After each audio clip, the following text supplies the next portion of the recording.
Hot problems, question number 20.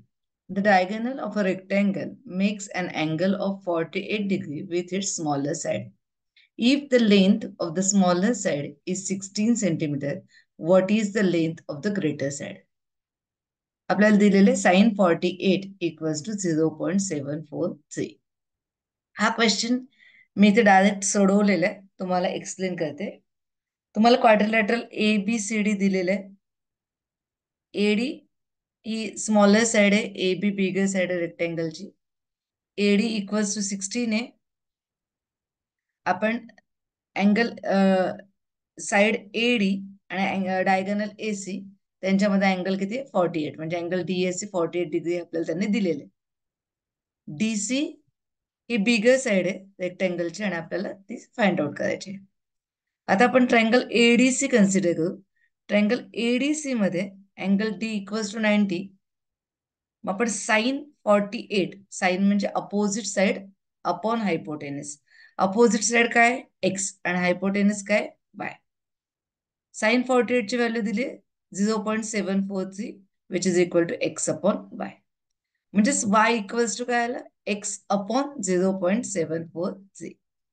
आता आपण triangle consider करू. Triangle ADC Pythagoras theorem use करू. त्याच्यामध्ये AD square plus DC square equals to AC square by Pythagoras theorem.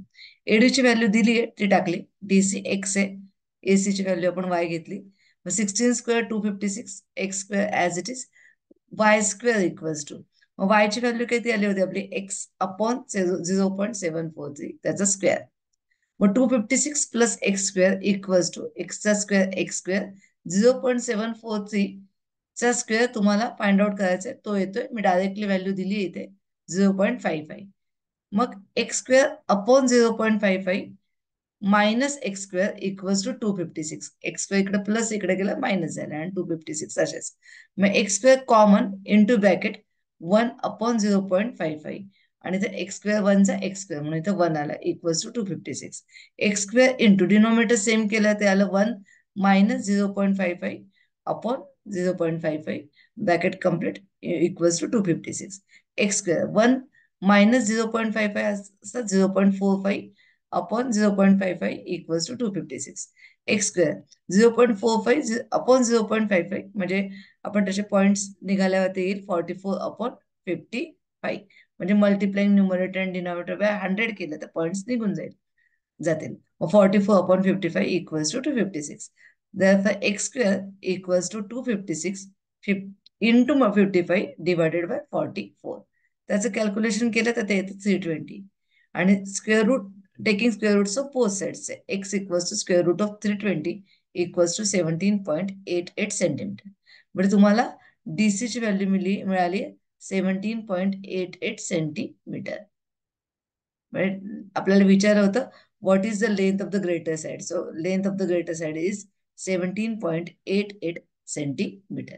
याच्यामधले calculations तुम्हाला नीट करावे लागणार आहेत, म्हणजे मोठे कॅल्क्युलेशन. 0.743 चा स्क्वेअर तुम्हाला काढायचा आहे. त्याच्यानंतर इथे तुम्हाला 256 इंटू 55 डिवायडेड बाय 44 त्याचा आन्सर 320 तुम्हाला त्याचं कॅल्क्युलेशन करायचं आहे. 320चा स्क्वेअर रूट तुम्हाला काढायचा आहे. असे बरेच कॅल्क्युलेशन्स याच्यामध्ये आहेत, ते तुम्हाला करावे लागणार आहेत. ठीक आहे.